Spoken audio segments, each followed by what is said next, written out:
take a moment to actually introduce myself properly and chat about some of the exciting plans we have for the future. Okay. Now you might be wondering, why did I suddenly start making these videos? Well, here's the thing, like I've been working for so long and on so many different projects, but I realized that it becomes super easy to forget what we have learned if you don't stay on top of it. For example, I might not have dealt with credit cards, bill managements in every project, but the next time I do, I want to be able to jump right in without wasting time prepping. Okay. So the best way to keep it fresh in my mind is documenting the process and of course teaching it to the others. And that's why I started these videos, and I plan to do more. Okay. I've wanted to do this for a long time, but just did not have the right opportunity till now.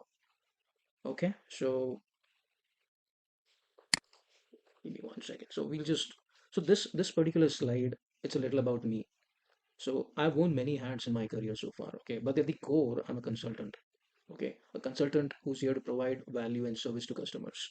So you may see that I'm doing roles as a solution architect. I've done in my 22 years of experience, I worked as a solution architect, project manager, delivery manager, business analyst. Sometimes in some projects, I've done roles like product manager, transition manager to release manager, and then data science practitioner. So some of the roles which I've done are these. It's not necessary that I've done the same role in all projects. Over the period of 22 years, I've done different roles for different clients. Wherever there is billability and wherever there is a growth opportunity, I just used to take that opportunity. Okay. So when it comes to industry experience, I worked financials, banking, oil and gas, energy, telecom, third-party logistics, retail, consumer packaged goods, talent management. These are some of the areas where I've worked on. Okay. I'll come to why I'm giving you this information about myself shortly. Okay, this next thing is the modules when it comes to Oracle Cloud implementation. And I'm not talking about EBS, by the way. Okay, this is just cloud. I've done previously EBS, a lot of EBS, techno-functional kind of role, but this what you see right here is more on the cloud, which I've been doing for the last like 8+ years. So within financials, I've implemented modules like payables, receivables, collections, bill management, credit management, which you guys have already seen. I've done general ledger, cash management, fixed assets, and expense management. I worked on KumR integrations. I worked on Logbox integrations. Of course, you've seen CyberSource integrations, and there is something known as private management. I worked on that too. Okay, and I've done project costing billing. I've done revenue management, also known as RMCS. I've worked on some Fusion Accounting Hub. I've also worked on lease accounting, and in two of the projects I've done tax also. Again, that was a little struggle, but I've done that. One is sales tax in the US and VAT in the GB. Okay, so those were more, as you see, more of these modules were finance oriented. But I've also done some roles which are non-financials, like purchasing side, order management, and channel revenue management. We'll talk about that shortly. Okay, and then I've worked on core HCM and Oracle Time and Labor.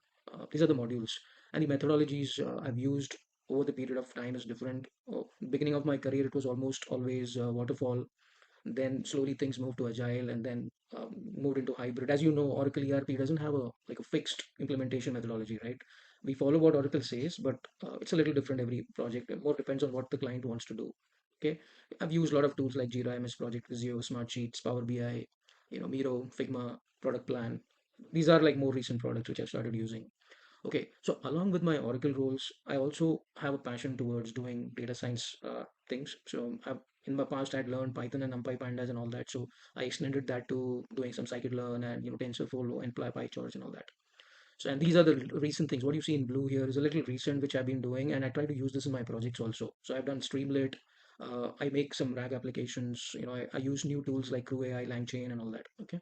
So basically, what I do is I don't do any of these in the production scale, but I definitely use all this a whole lot when it comes to exploring the data in the ERP systems because we come out with a lot of analytics and I'm also certified in Fusion Analytic Warehouse FAW, so we use that a lot. So I've done some analysis based on the data which I generated. So for then generating that data for getting information, so these tools I've extensively used, and especially in the last 2 years. Okay, so I just wanted to give you a little overview.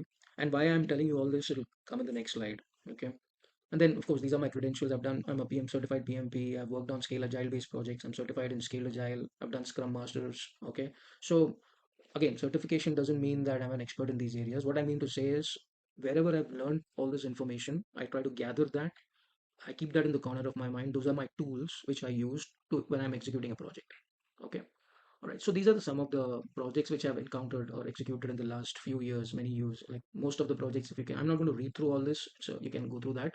But most of the projects are finance or supply chain based, procurement based, HCM based. I've also worked on a tool called OFSLL, which is Financial Services Lending and Leasing. It's a cloud product from Oracle, but it is not our usual Fusion product. It's a different product. Okay, so I worked for that for a motorbike company. Okay, so these are the different products, mostly energy, oil and gas, water company, utility companies. And then before that, obviously, it was back in the, I think it was probably 2000s, 2005, 6 time frame. I used to work on Oracle applications 11i before I jumped into R12, then finally, came into the cloud area. So basically, the last 22 years, I've heavily been involved in Oracle, different phases in Oracle. Okay, so I just wanted to tell you about my certification areas. So I started in the beginning with the cloud certifications in the core modules like payables, receivables. Down the line, you'll see like I did a lot of certifications in the past in payables, receivables, general ledger, RMCS, and projects. I kept on upgrading them till about 2019, 2020. But then slowly my interest started changing from core ERP to OCI and data sciences and machine learning data, generative AI and all that. Along with the Chat GPT boom, I also myself got in aligned towards that. So I try to use that in my day-to-day skill set. Okay, so just wanted to give you a little overview about myself and why I'm doing all this. And this next slide is about the next steps. Okay, what I'm planning to do in this channel. See, I want my channel to be a little different from the typical run-of-the-mill YouTube channels. It's not like going to be like your core product training, like paper, APAR, GL, fixed assets, cash management. I know there are a lot of experts doing that. Mine, I try to make it a little different. So what I had been planning is, some of these things came to my mind. I was thinking about it over this weekend on what other topics I can do, down the line. So I was thinking this channel revenue management is definitely one of them. This is an area which works both in OM and AR. So it's like, customer is paying less, they take the deductions, they take the discount themselves for a product. So that kind of things happens in any CPG industry. So I've implemented a module called channel revenue management, which is not a new module by together. Okay, it's actually a part of both OM and AR. It's a new, I won't call it new, but it's like evolving functionality. Okay, in back in the days in EBS, I think it was called trade management, but now in Oracle Fusion, it's called channel revenue management. So that's something I would like to cover. And then, of course, advanced collections. The core AR, most of the folks have already seen, they know what the core AR is, but I think now it's AR has advanced collections also embedded into that. Previously, it used to be a separate product, but now it's part of AR.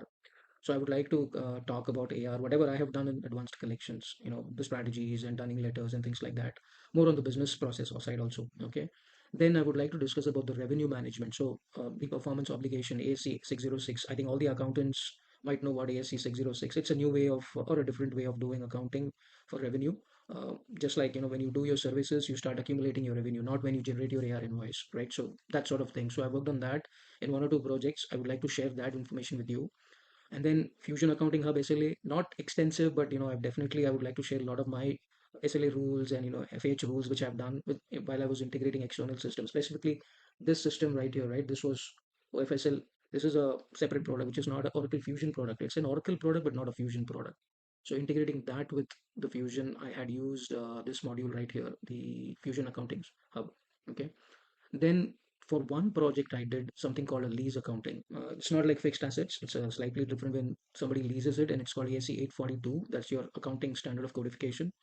So I did one project on that, and it was something very interesting. And I didn't get a chance to do that after that, but I do have the knowledge and experience in that area. So I thought I'll just share that with you guys. Okay, so that in future, even you guys can pick it up, and if you do something, you can share that back with me, right? Of course, and like I was discussing in the other groups, project accounting is one module which I'm thinking of doing end to end, starting from the scratch. I didn't find many good resources online, so I thought I can do that. Similarly, the finance intercompany piece. I'm not talking about the inventory exchange, just the service exchange between two companies. That's your financial intercompany. That is something I think I can do.